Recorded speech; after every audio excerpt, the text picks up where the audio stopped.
What's up, good people? This is Editing Blake, and I'm coming at you to let you know this episode is going to be a little different. Why? Because the Stringjoy shop just moved. A lot of you who find this through the internet may not know, because we don't talk about it very often, that Scott and I run a company called Stringjoy where we make strings for guitars and basses and mandolins and all kinds of other different things. We make them there in Nashville, and we had to move the shop. This was definitely no small feat. It was an all hands on deck type of situation. Everybody was there pitching in, moving racks, moving machines, moving all kinds of things. So we didn't get to record. However, we didn't want to leave you contentless or without content, whatever. We wanted to do an episode for you. And I thought, I've got an idea. I recorded an episode with a Stringjoy artist named Simo. JD is a legendary session musician, and I think this actually dovetails nicely into the Tape Spaghetti ethos. Because on this episode, we don't talk too much about his musical career. We talk about working in Hollywood, working on movies, because JD had a huge role in the music for the Springsteen biopic that just came out. And that's primarily what we talk about on this episode, and I think that fits into the whole Tape Spaghetti theme of keeping it musically adjacent and uncovering sides of the industry that maybe people aren't aware of. So this is a conversation from my other show, the Tone Mob Podcast, with JD Simo, and I think you're going to like it. So without further ado, let's get into it.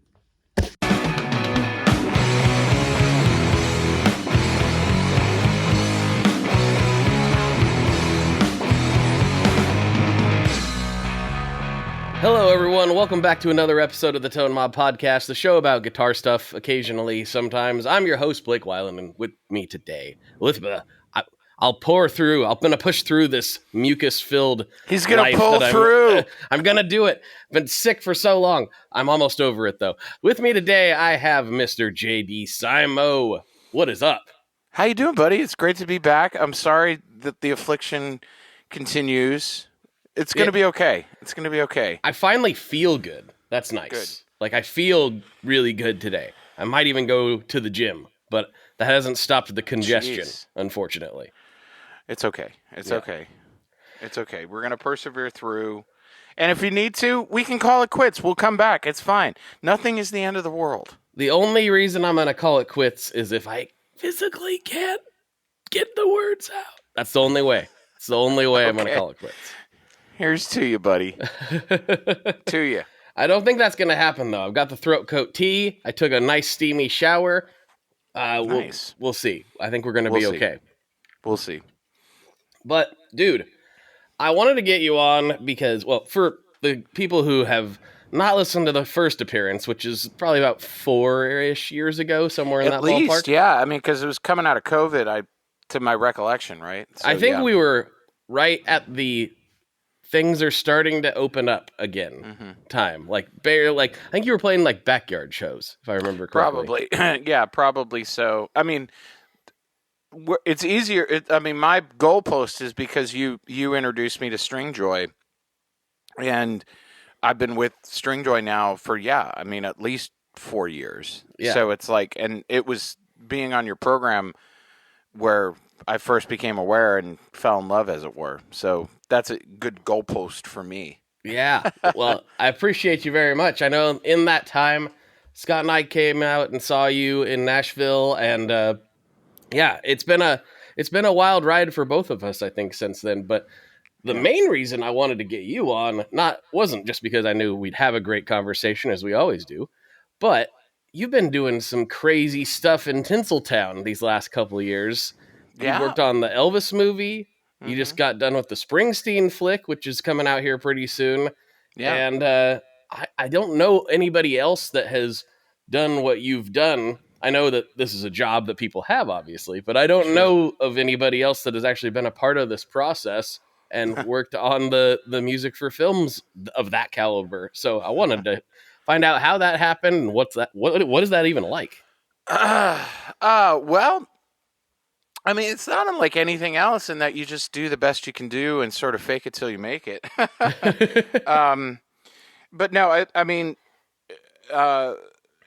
my association playing on records for Dave Cobb is the real answer. the Elvis movie was. I'd known Dave for a decade, and for those who aren't aware, Dave is now one of the heads of Universal as of the last few months. They announced his new position, and he's one of the presidents of Universal Music. I saw that. That's wild. But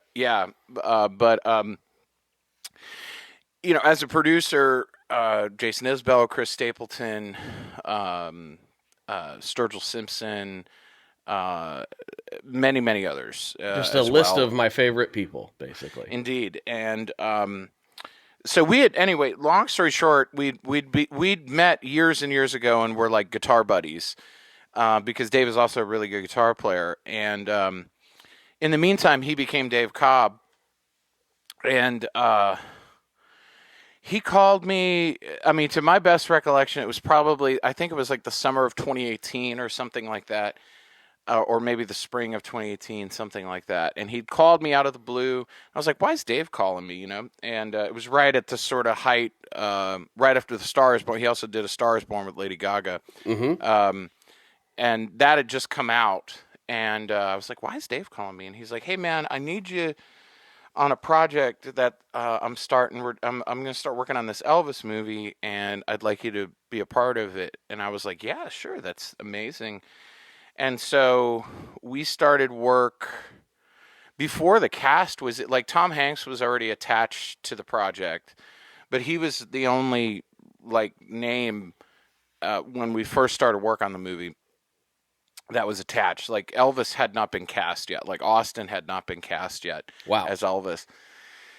And we were actually a part of the casting process, actually, because there was a couple of people that were up for it. And so we ended up doing, like, sessions with a few people that were essentially like glorified screen tests, if you will. Mm-hmm. And then finally, Austin came in. Austin was cast, and it was like, and we worked on that for on and off for the better part of 2 years, because it came out in 21, I guess, something like that, 21, 22.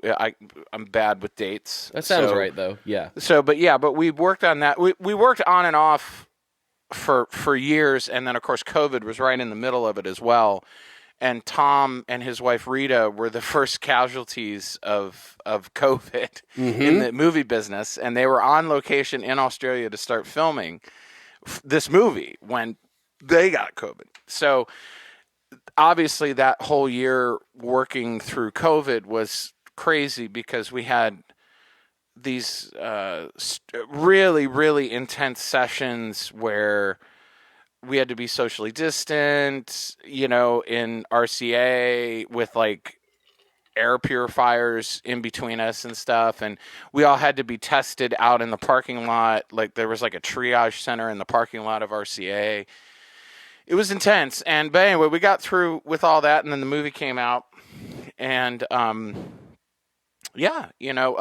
as a result of working on Elvis, myself, a bass player named Brian Allen, a keyboard player named Philip Towns, and Chris Powell on drums, who I'm actually currently in Chris Isaac's road band with as well.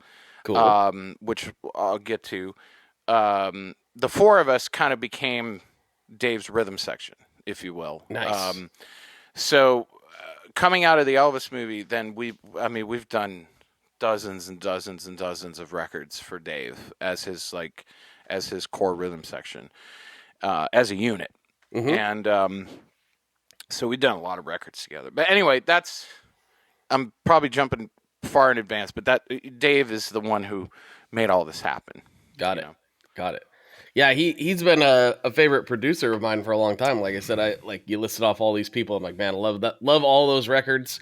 And he's a guy that has some producers have a thumbprint that they leave on things, and some people they don't, and that's not necessarily a bad thing. They're trying to be let the artist kind of do more of the talking, and I think Dave does do that. But also, you can hear a Dave Cobb record, and there's a certain quality to it that I feel like people who are paying attention can recognize. He's a very Yeah, talented I dude. mean, he definitely has his tastes, and he definitely has his sort of preferred aesthetic. Um, but that being said, like we have myself, and the guys in the rhythm section have this conversation a lot because we all work for other producers as well, and there's been a couple of occasions where we all have worked together as a unit without Dave. So like we're working together, but we don't have Dave there as like the fifth member, as it were. And there's a couple other musicians as well. There's Derek Phillips, who's another drummer who works as part of the rhythm section a lot, and then Chris's brother Leroy Powell, who's a beautiful multi-instrumentalist, guitar player, pedal steel. And I should say myself and Philip Towns are like the last members to like join the rhythm section. Like in some cases, some of these guys have been working with Dave for like over 20 years, Right. So like, but nonetheless, Dave's main superpower that we all talk about is song structure, song arrangement. There's tons of occasions that run through my mind where we'll be working with an artist and he will identify like one tiny section of a song and be like, this is great. And then he like will magnify that and like trim all the other stuff that he doesn't like away and completely rewrite and reconfigure the song. And in some cases it can almost be unrecognizable from how it started. And that is like Dave's like main superpower as a producer, that, and also his what you're saying as far as like aesthetic, like, I mean, he definitely leans towards things being maybe rawer than most, from a sonic perspective. He would definitely, his heroes are like Jimmy Miller with the Rolling Stones, and anything Beatle related is Bible for him. I mean, like, whether sonically or song structure or whatever. And then, what's interesting though with him is he has this huge vocabulary of sort of classic country music with all of this like British rock and roll. It's an interesting hybrid, which is showcased a lot in a lot of the stuff he's worked on. But anyway, it's a honor and a privilege to be one of his guys. And I mean, I say it all the time. I mean, he's changed my life, 5 or 6 times in the last 10 years. So nice. Very grateful to him. He's changed my life a lot. So is the process for working on, say, just for lack of a better term, working on a record? I mean, I feel like the music for the movies is still a record, at least from my viewpoint on it. Is it a different process altogether, or what is your take on it? That's a good question. I mean, yeah, I mean, the actual like nitty gritty of like getting a performance and all that stuff is the same. But no, working on a movie, you have your bullet points of everything that needs to be taken care of. Every scene, everything that's necessary, that's needed. Whereas when you're making records, you have like your list, or I should say Dave like has his list of songs from the artist or whatever. And that can morph and change any which way. But with the movie stuff, it's very like, this is what needs to be accomplished. And the other part of it is when you get into like with the movie stuff, there's stages where it's like, okay, this is all the stuff they need pre-records for. So you do all of that. And then they're going to shoot the actual scenes, and then the music editor is going to edit to whatever is actually going to be presented. And there may be an additional step of cleanup or things that need to be readdressed after the fact. Whereas obviously when you're making records, that doesn't happen, or rarely happens. Where things are like redone or retouched later.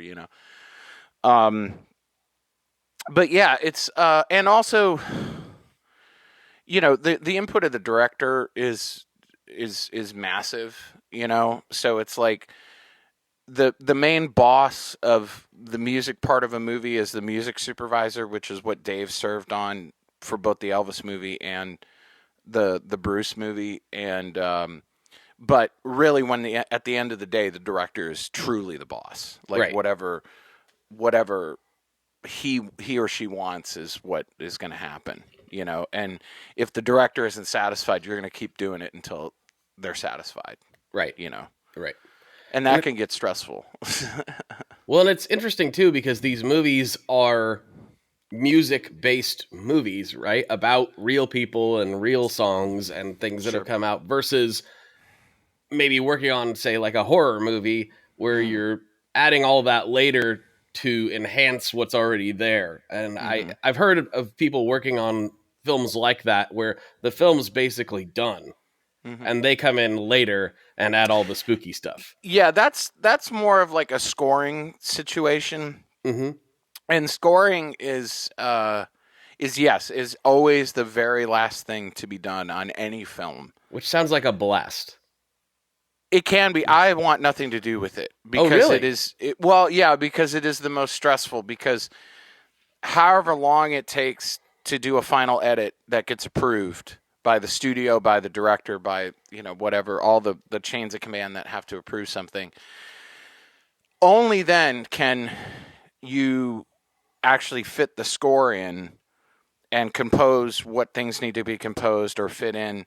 Because the music supervisor, if there's pre-recorded music that is going to fit into places, that's the job of the music supervisor. Right. The score is going to come, literally, it is the last thing.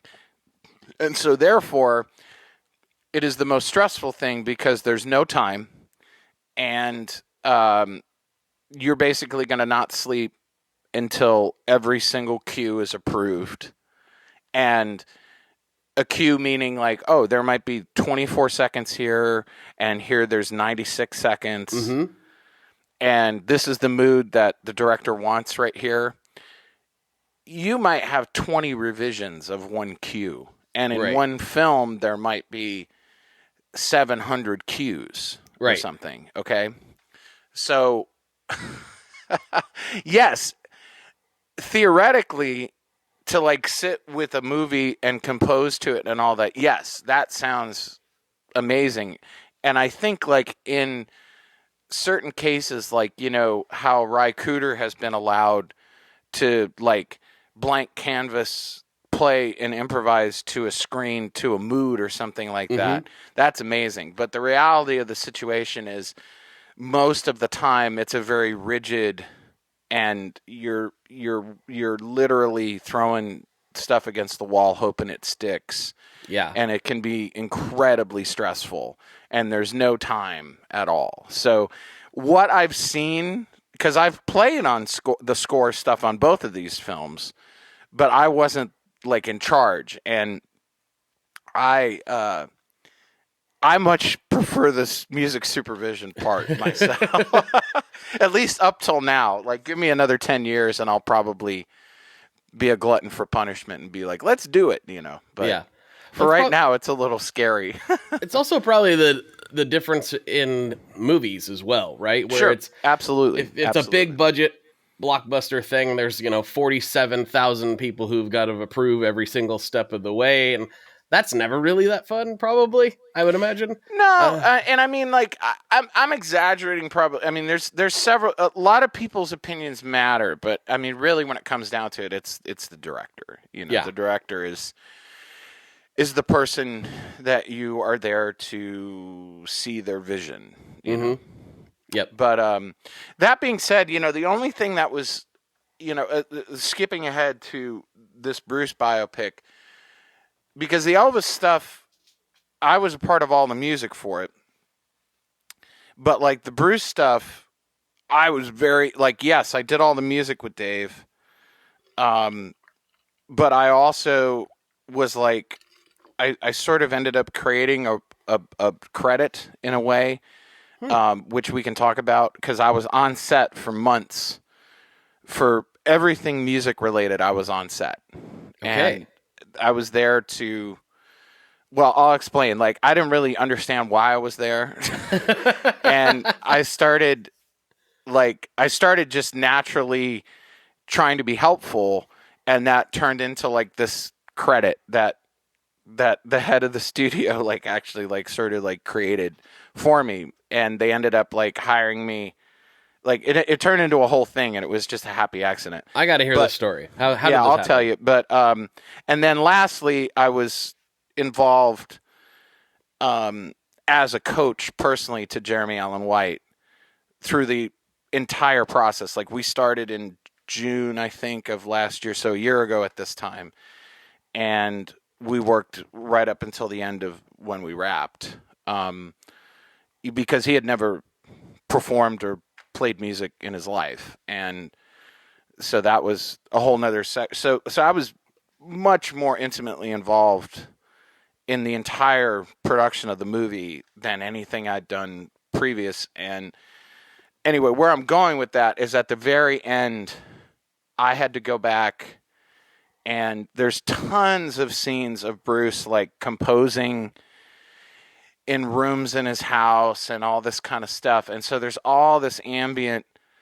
like him playing stuff badly, all this stuff that I kind of noodling, basically. Yeah, and I had to go back, and for audio reasons, because of it needing to be in Dolby Atmos and stuff like that, like I actually had to go and replace all of that. Oh, which was horrendously difficult. And like, I think like I learned a lot through the process. Like, when I have to do it again, I know now how to do it better. Mm-hmm. Okay. But like, I mean, I'm a proficient session player. I mean, like I make a living, at least half of my career is, doing stuff and not screwing up and playing stuff one time through and all that stuff. And it's like, I ended up having to do 3 full revisions of essentially what they call Foley work. Yeah. All this replacement stuff, because I had to have it exact of what his hands are doing. And it was, I mean, it's one of the hardest things I've ever done. And it's and it was messing with my confidence, because I'm like, why can't I do this? And it's just like, it was hard. Like, it was difficult. Well, it's one of those weird things where it sounds to a layperson, it probably sounds kind of weird, but Jeremy not being a musician and basically learning guitar for this role, I'm assuming, which I guess Correct. You can get into. Correct. Versus somebody like you who is very proficient, or even somebody like me who has done it a fair bit. We do things a certain way, right? And we as players can recognize when other players are doing things, right? Even if we can't do them necessarily, right? You recognize what it is.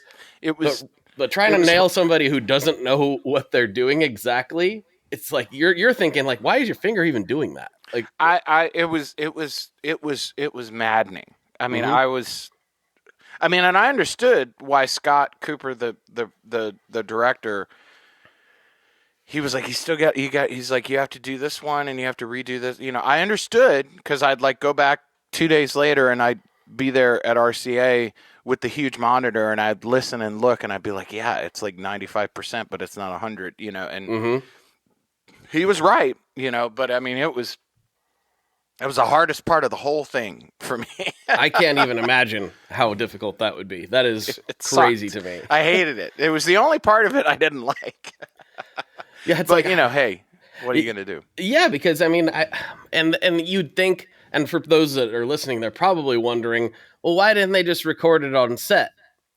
And they do. They do. Go ahead. Yeah. They do, but you also have to keep in mind that, again, okay, so first and foremost, it's like, it's going to be in a theater. So it's like the visual you have to blow up like by 100 times.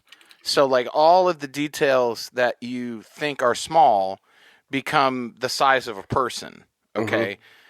So there's that element. And then from the audio standpoint, quiet needs to be quiet. Okay. Because when even just ambient, like in a theater through Dolby Atmos and surround sound and stuff like that. Like it is a level of microscopic that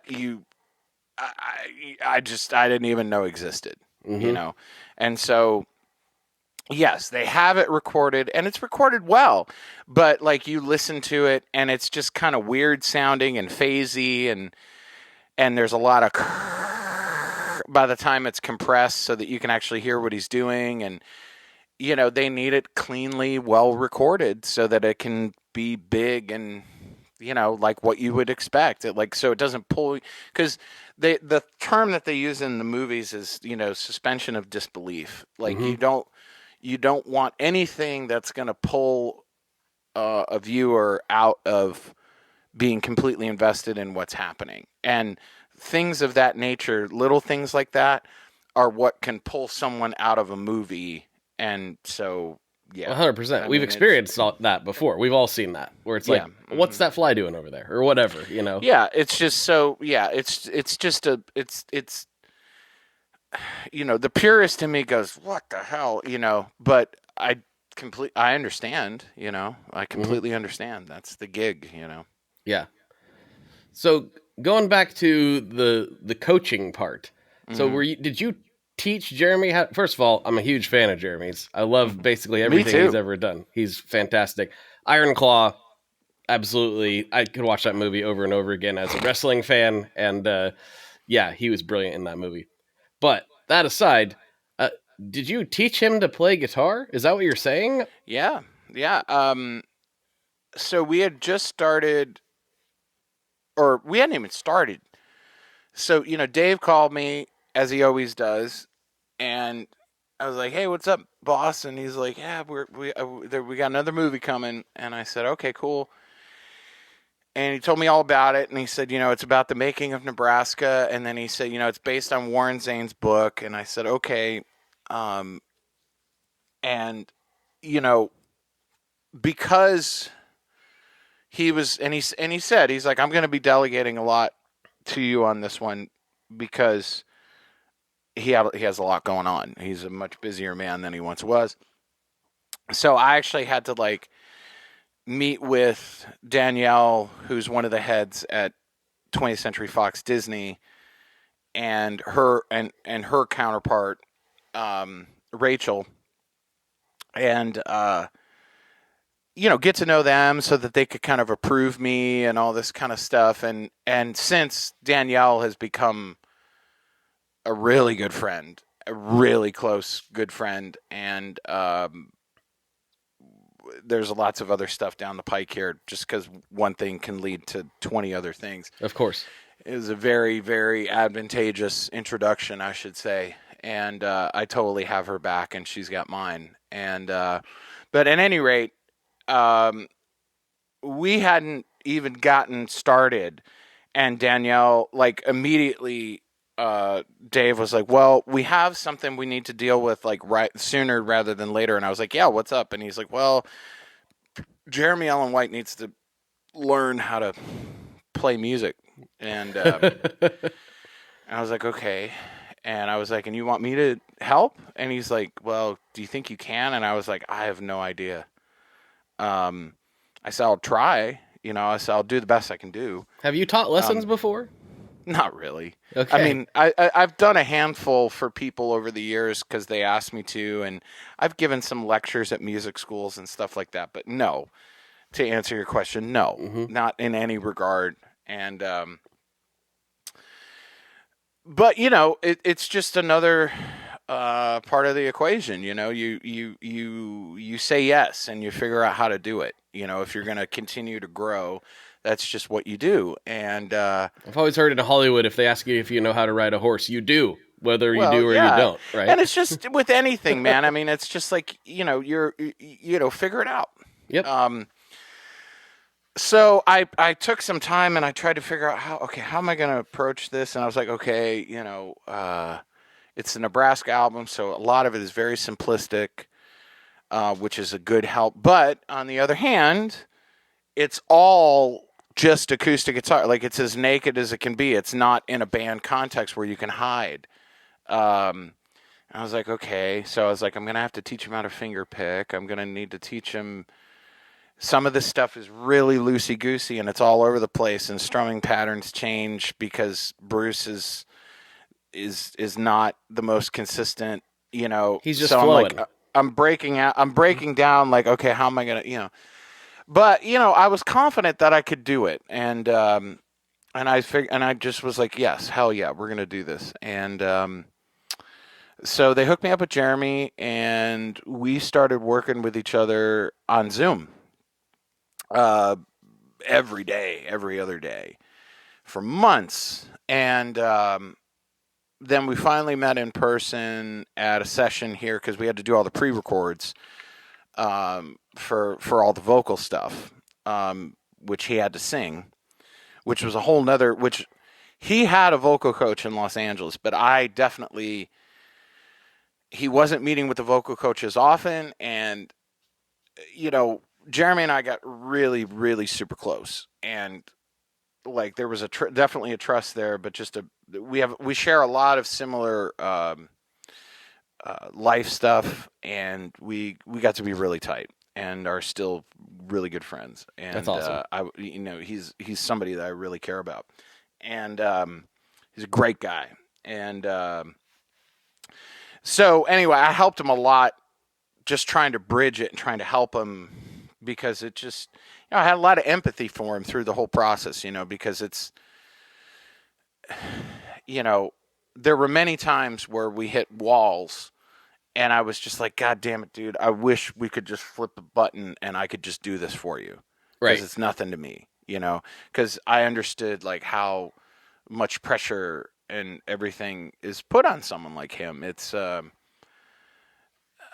don't know, like I grew another several levels of empathy and care for people in his position, because that's crazy, man. You're trying to be like a decent human being, and he's a father, and he's a really good dad, and all this kind of stuff, and all this normal life stuff that is stressful and whatever. And then you put the pressure of like big studios and like $100 million movie that is like resting on his shoulders and stuff, and all of that pressure. And, it was the closest I've ever been to something like that, and I was, through the whole process of filming, I would ride to set with him in his private car with the security people and all that kind of stuff. And, I saw exactly what it felt like to be him for all those months.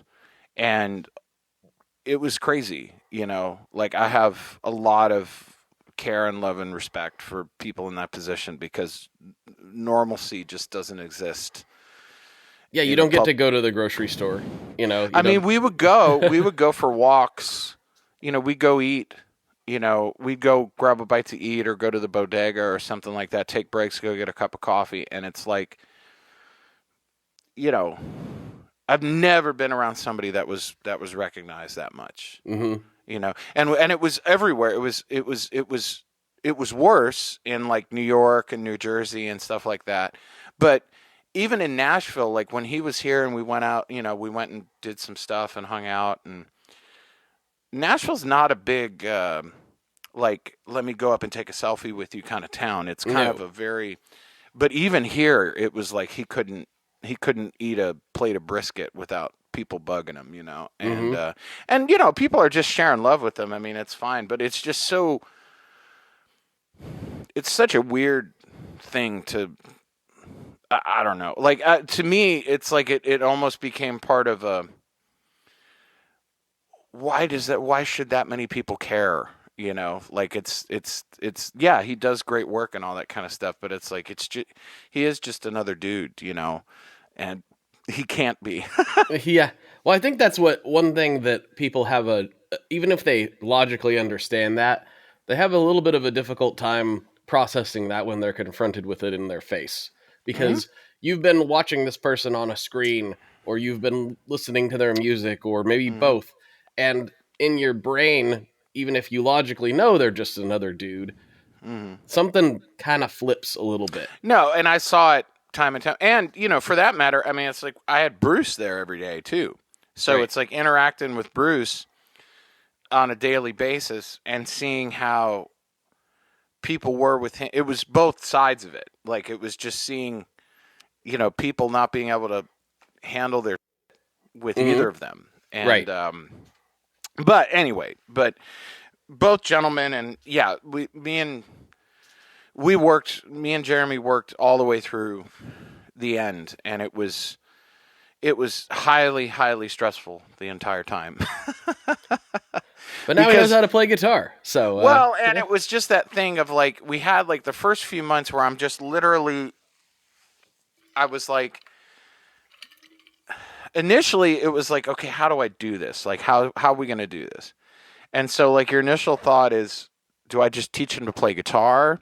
And then it became quickly evident, no, I need to start teaching him the chord shapes and this stuff to specific things immediately, because we're going to run out of time and we don't have time to like do building blocks of standard learning how to play and blah, blah, blah. Like, we have to go right into we're not going to learn scales here. We're going to learn what we need to do, basically. And in particular, there were songs like Nebraska, Born to Run. There's a handful of songs that we knew from day one were going to be important scenes. But the thing that was that made things extra stressful is things would change. So we'd like do a bunch of prep, and then it would change, and it would be like, oh, we want to add this blah blah blah. To which like Jeremy would be like, oh my God, what the hell, And it'd be like, okay, we're gonna do it, we're gonna figure it out.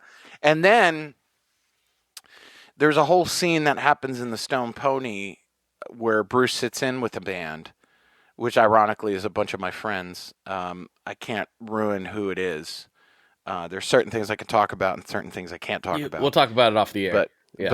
But Bruce sits in, and like there's lead stuff and all this stuff, and it was just like, okay, we need to set Jeremy up to win because you want it to be good, and that was like okay, we have a month until we shoot this. Wow. And now we actually know exactly what they're wanting him to do, and it was. Yeah, so like that element of it like ran through the whole production, and it just made the whole thing that much more stressful for him, But we did it, we did the best we could do, and I commend him because I told him really early on, like within week 1 or 2, I was like, Jeremy, I wish I could tell you that there's like some secrets and all that, but I was like, there's not. It's time. You need to sit and do this for hours and hours and hours and hours and hours and hours every day. And I just like, I sat and I was just like, listen, there's been times, and I would play like some simple passage, and I would be like, I have recollection of doing that for days on end until I could do this little 2-second phrase properly, like that's just the reality of playing guitar, and he was like, thank you for your honesty.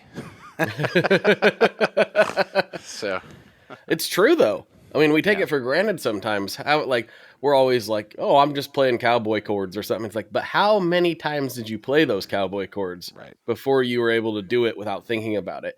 Right. We as players are constantly going back looking at us now without remembering what it was like when we started. It hurts. Yeah. It doesn't hurt anymore, but it used to hurt a lot, and there were times where you probably wanted to stop and you wanted to give it up, but something kept you going. Now for Jeremy, it's the whole production is what keeps him going. That's a little easier to keep inspired, in that regard. But it's still, if it's not his passion, because he clearly didn't learn until this point, it was not a thing that he wanted to do. We have a weird bug in us that makes us want to do this. Correct. And yeah, no, that's very true. And no, I commend him though, because he got through it, man. And there were stressful moments. There were moments where, there was a lot of moments where, his own physical health, like what he was putting himself through physically with his voice, with, he had to be so tiny because Bruce was so skinny then. Yeah.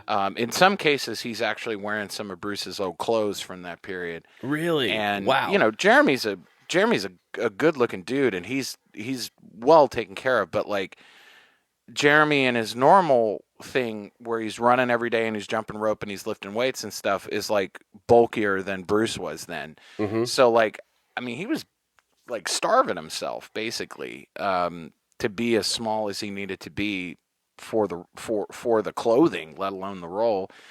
And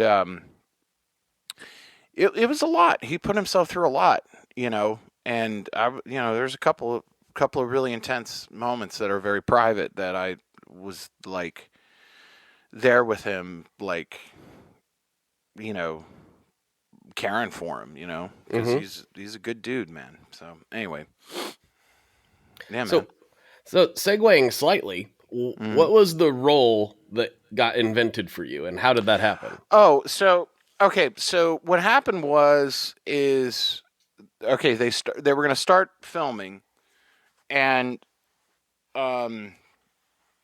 filming started in October, I think. I want to say September, October of last year. And Danielle from Disney, she was like, I want you or Dave, you know, like on set. And Dave was like, I can't be on set. I'm doing this, you know. He was like, you're going to be on set. I was like, okay. And I mean, initially it made sense because whenever there were music scenes, for me to be there in person to help Jeremy prep for whatever the next big scene was musically, that made enough sense, you know, for me to like, for them to like schedule out, okay, there's these 4 days, and then there's 3 days where there's no music, and then there's 2 days where there's music, and then there's a day there's not, and then there's 5 days. So it's like, we need you here, blah, blah, blah. So for months, they blocked out like when I would need to be there. And also there was some sessions that we ended up having to do along the way because stuff got added. And so we did some remote sessions with Dave where Dave was in Savannah, or we did one, I think. I can't remember, but there was so anyway, it was just like, okay, basically I'm going to go to and from New York for the better part of several months, you know, of last year for whatever is needed. So the first day I was on set, like I helped Jeremy, like I prepped Jeremy, and then I just sort of, okay, I'm like looking at the set dressing, right? And I'm sort of picking it apart going, well, that wouldn't be there, or that, okay, this isn't plugged in correctly, or why are all the knobs at 0, or the recorder is like, no one would set that up that way, or the mic wouldn't be set up that way, the cord wouldn't be dangling like that, like all the just minutia that a musician watching would see and be like, that's wrong, that's a Lifetime original movie, that's not a, you know, stuff like that drives me crazy. It drives me crazy too. And so and here's the other thing is that from the first take of the first setup where Jeremy was doing music, I was paying very close attention and like, okay, he executed that right. That was that was good. That was usable.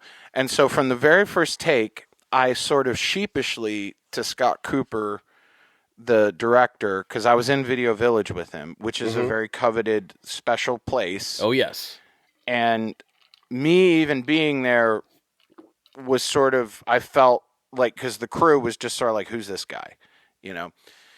And I sort of, to Scott, in a way that wasn't like being a douche, was sort of like, after that first setup, I was like, do you want to know like what was correct or what wasn't correct or what was like usable or not usable? And he was like, yes, absolutely. And so Petey, his script supervisor, who's always right next to him, who's watching continuity, he's like, give all your notes to Petey.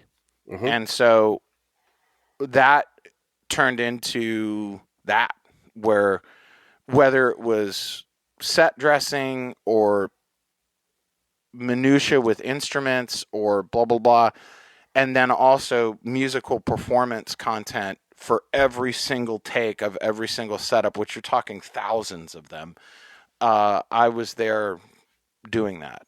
Mm-hmm. And apparently that's not a thing, which explains to me why there's so many music movies that have ever been made with stupid mistakes in them. Just wrong thing. That is insane to me that it's not a thing, but it also explains so much because it's obviously not a thing with music stuff.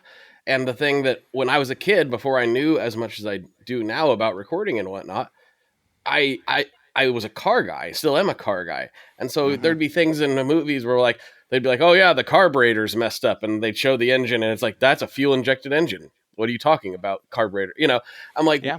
It would have taken any average dad from the suburbs 2 seconds to recognize that that's not a carbureted engine. Why couldn't you pay a mechanic a day rate to, look at this and make Correct. sure that your stuff's together? It wouldn't have even cost that much. It The fact that they don't do that is, you can see it now.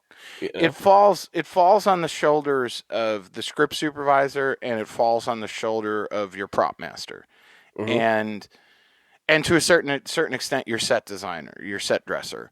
But there are times where your prop master or your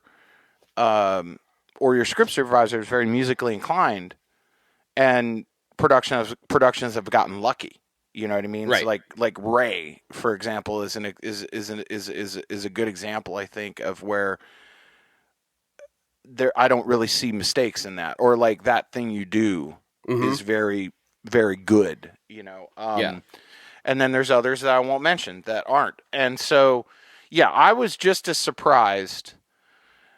But Scott made it known where he was just like, I want you here every day. I want you here every day. I want you right here. I want you doing that.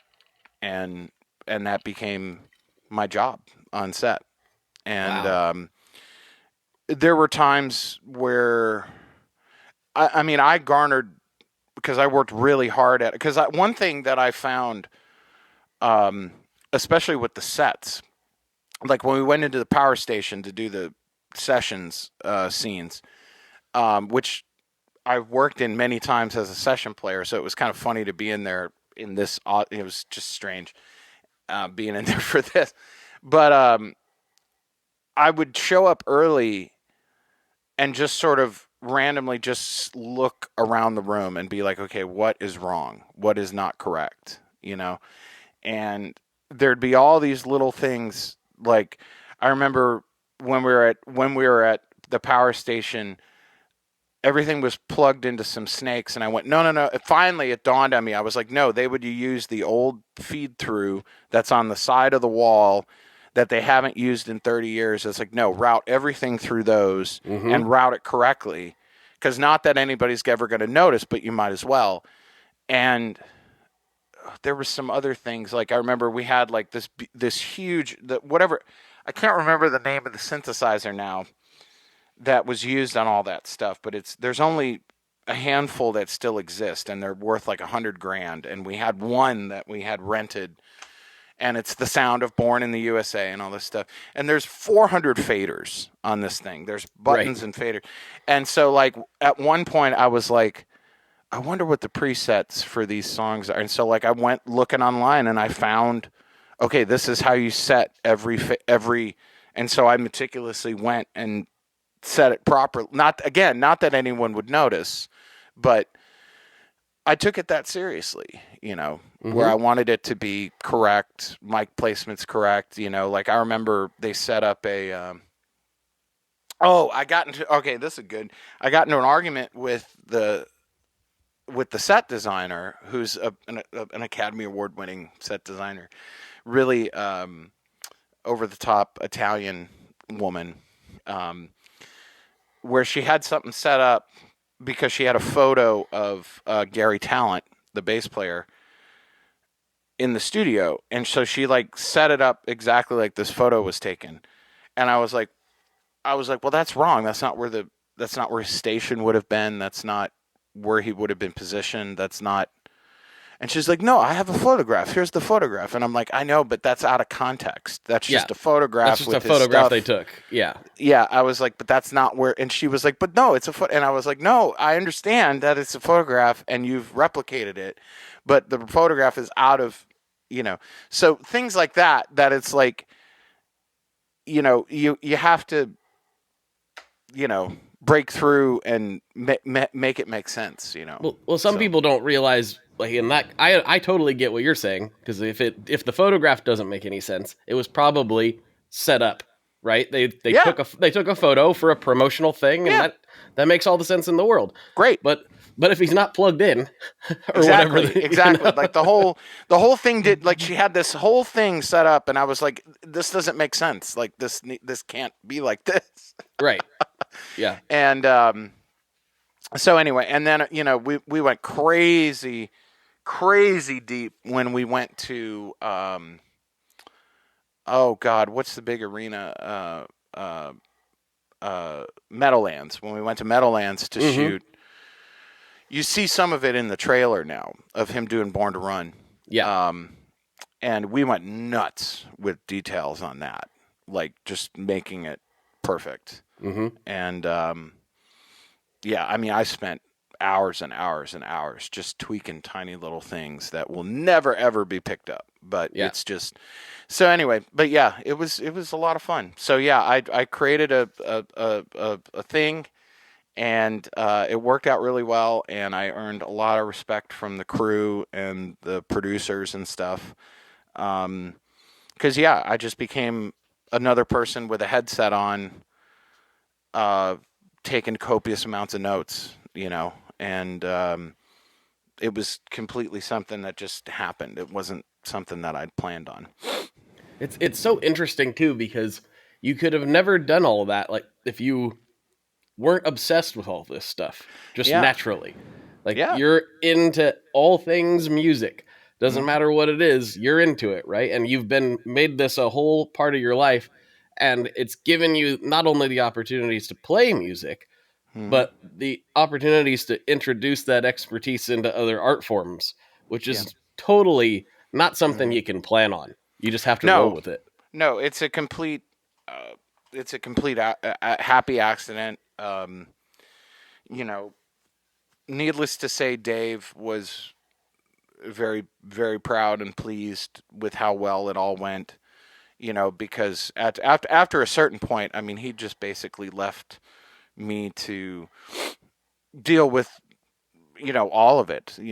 I mean, Dave was always part of the loop, and was always, always my boss. But he just, at a certain point, he was just like, you forge this relationship with Jeremy. You have this great relationship with the producers. You get along great with the director. Like, you just do what you need to do. Like, just, keep doing a good job, So, and it's led to a lot of other opportunities, which I can't talk about yet.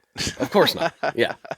No, it's funny how I am, definitely like a 6 degrees of Kevin Bacon situation here, and I can't say too much about it yet either, though people will see it later. A friend of mine was just in Hollywood doing a big commercial shoot, a really big commercial shoot. And hearing about how that went, and this is not even a production or a Hollywood production. This is smaller, but still big, if that makes any sense. Yeah. And hearing about how that went, and how they took a music store that was a really nice music store. They paid that store to shut down for however many days or a week, which is not cheap, because they got to make up for their lost revenue and whatever else. They went into that store. They said, this store looks too new. And overnight transformed it into an old store. Like, the things that happen in that business at certain levels are absolutely mind-blowing. It is. It is. And it's the what you're alluding to, the budgetary, I've never seen, even at the pinnacle. I mean, because I've played on really big records for really big artists and stuff like that. But it is a whole nother, Hollywood is a whole nother thing. And, to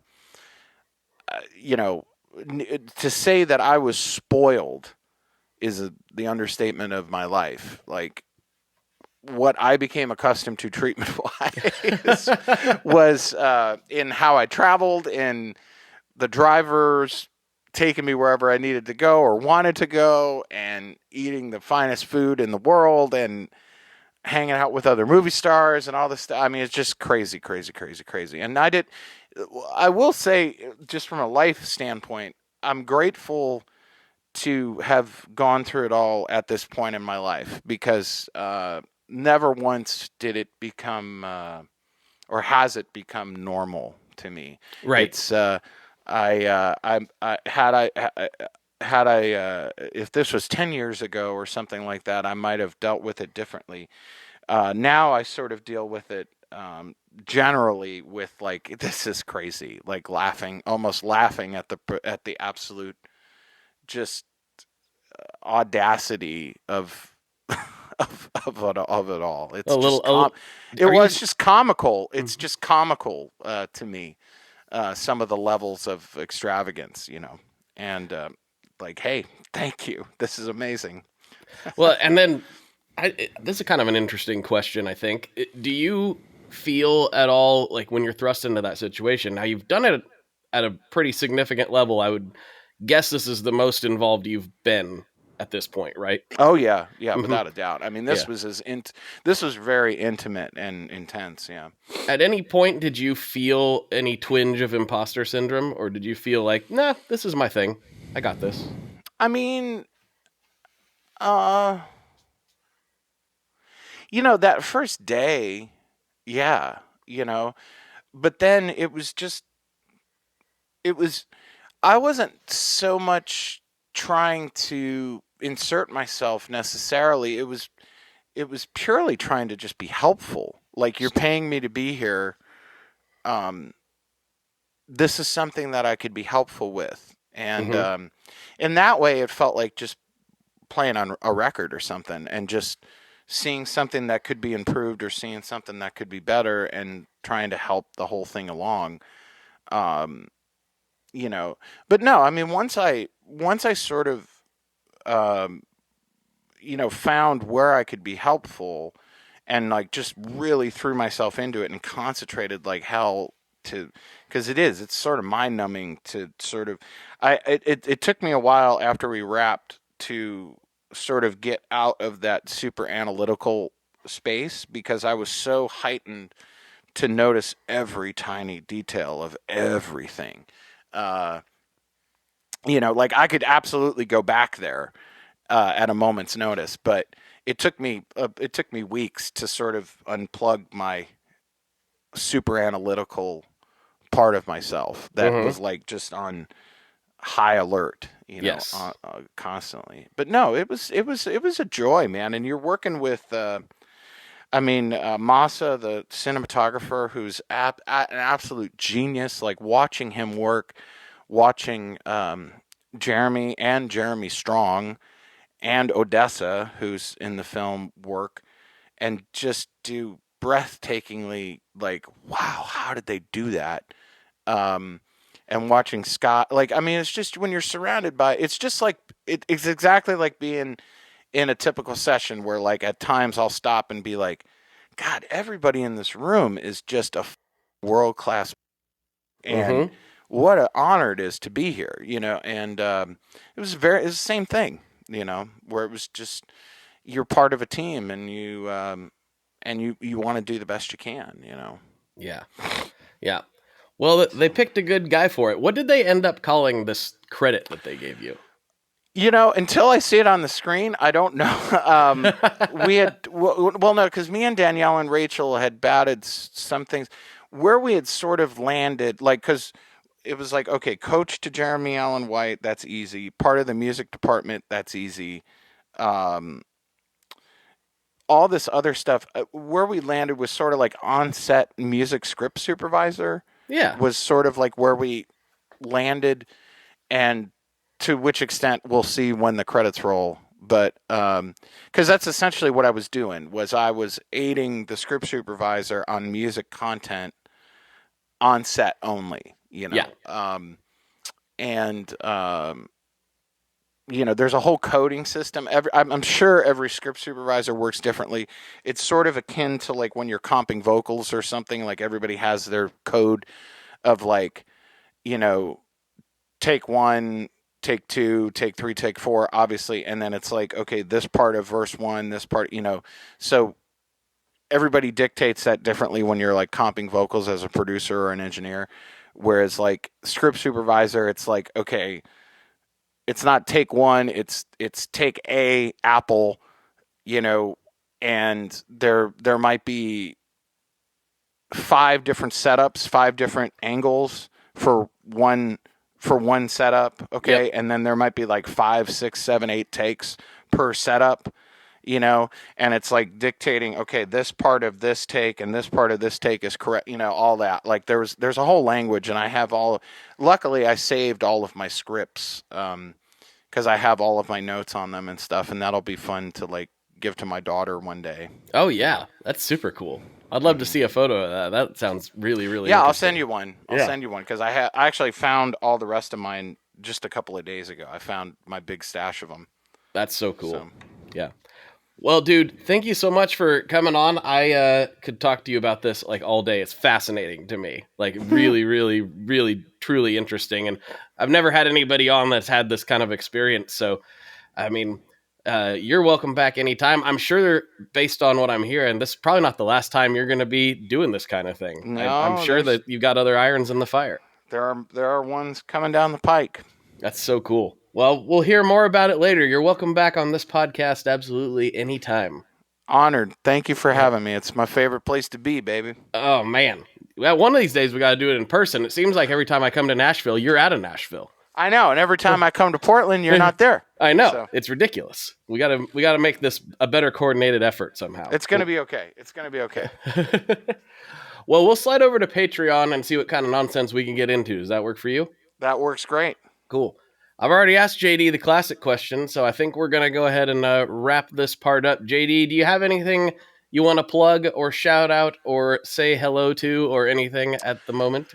Not particularly. I mean, me and Luther Dickinson have an ongoing band, just under our own names, and we're doing some dates together throughout the rest of the year. There's some pockets, there's some festivals and stuff like that. So just Google each of our names and it'll all come up.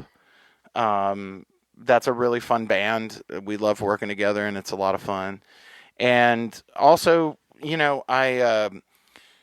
this year I ended up joining up with Chris Isaac, playing guitar for him with some other session friends of mine. And we're going back out on tour in a couple of weeks. So we're hitting most places, and that's fun too. And yeah, otherwise, just stay groovy and thanks a lot. Yeah. All right. All right, everybody. For JD, this is Blake. And as always, folks, good luck and good tones.